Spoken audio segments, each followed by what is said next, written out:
സാമ്പത്തിക ഇടപാടുകൾ രേഖപ്പെടുത്തുന്നതിനും വിശകലനം ചെയ്യുന്നതിനും റിപ്പോർട്ട് ചെയ്യുന്നതിനും സഹായിക്കുന്ന അടിസ്ഥാന നിയമങ്ങളെയും മാർഗനിർദ്ദേശങ്ങളെയും അക്കൗണ്ടിംഗ് തത്വങ്ങൾ, അക്കൗണ്ടിംഗ് പ്രിൻസിപ്പിൾസ് എന്നു പറയുന്നു.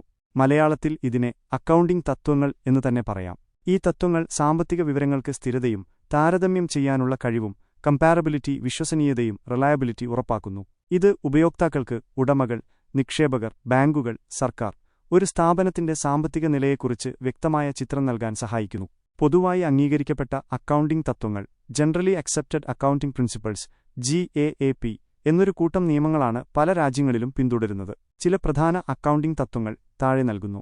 പ്രധാന അക്കൗണ്ടിംഗ് തത്വങ്ങൾ. 1. Business entity concept. Business entity concept. വിശദീകരണം: ബിസിനസ് സ്ഥാപനത്തെ അതിന്റെ ഉടമകളിൽ നിന്ന് ഒരു പ്രത്യേക നിയമപരമായ സ്ഥാപനമായി കണക്കാക്കുന്നു. അതായത്, ഉടമയുടെ വ്യക്തിപരമായ ഇടപാടുകളും ബിസിനസിന്റെ ഇടപാടുകളും കൂട്ടിക്കലർത്തരുത്. ഉദാഹരണം: ഒരു കടയുടമ സ്വന്തം വീട്ടിലേക്ക് സാധനങ്ങൾ വാങ്ങിയാൽ അത് ബിസിനസിന്റെ ചെലവായി രേഖപ്പെടുത്തരുത്.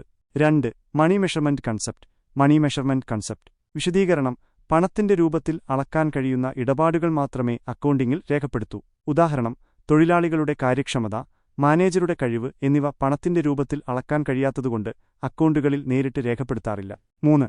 Going concern concept. Going concern concept. വിശദീകരണം: ഒരു ബിസിനസ് അടുത്ത ഭാവിയിൽ പ്രവർത്തനം നിർത്താൻ ഉദ്ദേശിക്കുന്നില്ല എന്നും അനിശ്ചിതകാലം തുടരുമെന്നും അനുമാനിക്കുന്നു. ഉദാഹരണം: ഈ തത്വത്തിന്റെ അടിസ്ഥാനത്തിലാണ് യന്ത്രങ്ങളുടെ തേയ്മാനം, ഡിപ്രീഷിയേഷൻ പോലുള്ള കാര്യങ്ങൾ കണക്കാക്കുന്നത്. 4. Accounting period concept. Accounting period concept. വിശദീകരണം: ഒരു ബിസിനസിന്റെ മൊത്തം ജീവിതത്തെ ചെറിയ കാലയളവുകളായി, സാധാരണയായി ഒരു വർഷം വിഭജിച്ച്, ഓരോ കാലയളവിലെയും സാമ്പത്തിക ഫലം കണ്ടെത്തുന്നു. ഉദാഹരണം: സാമ്പത്തിക വർഷം ഏപ്രിൽ 1 മുതൽ മാർച്ച് 31 വരെ സാധാരണയായി ഒരു അക്കൗണ്ടിംഗ് പീരീഡാണ്. 5. Cost concept. Historical cost concept.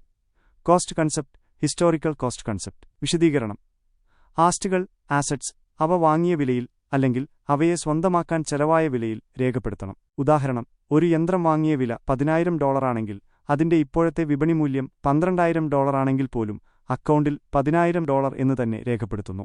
6. Dual aspect concept. Dual aspect concept. വിശദീകരണം: ഓരോ സാമ്പത്തിക ഇടപാടിനും 2 വശങ്ങളുണ്ട്. ഒരു ഡെബിറ്റ് വശവും ഒരു ക്രെഡിറ്റ് വശവും. ഇത് ഡബിൾ എൻട്രി സിസ്റ്റത്തിന്റെ അടിസ്ഥാനമാണ്. ഉദാഹരണം: $1000 രൂപയ്ക്ക് സാധനം വാങ്ങിയാൽ സാധനം വരുന്നു, ഡെബിറ്റ്; പണം പോകുന്നു, ക്രെഡിറ്റ്. 7.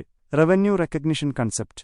Revenue recognition concept. വിശദീകരണം: വരുമാനം എപ്പോഴാണോ നേടുന്നത് അല്ലെങ്കിൽ ലഭിക്കാൻ അർഹത നേടുന്നത് അപ്പോൾ തന്നെ അത് രേഖപ്പെടുത്തണം, പണം ലഭിച്ചോ ഇല്ലയോ എന്നത് പരിഗണിക്കാതെ. ഉദാഹരണം: സാധനങ്ങൾ വിറ്റ ഉടൻ വരുമാനം രേഖപ്പെടുത്തുന്നു, ഉപഭോക്താവ് പണം പിന്നീട് തന്നാലും.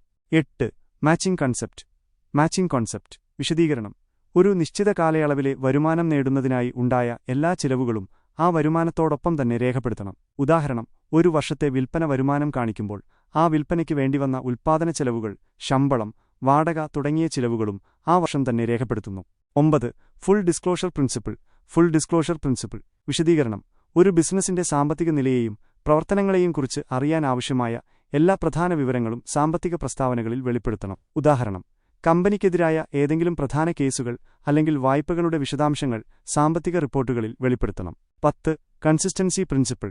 Consistency principle. വിശദീകരണം: ഒരു ബിസിനസ് അക്കൗണ്ടിംഗ് രീതികളും തത്വങ്ങളും ഒരു കാലയളവിൽ നിന്ന് അടുത്തതിലേക്ക് സ്ഥിരമായി പിന്തുടരണം. ഉദാഹരണം: തേയ്മാനം കണക്കാക്കാൻ ഒരു രീതി തിരഞ്ഞെടുത്താൽ എല്ലാ വർഷവും അതേ രീതി തന്നെ ഉപയോഗിക്കണം, മാറ്റങ്ങൾ വരുത്തുമ്പോൾ കാരണം വ്യക്തമാക്കണം.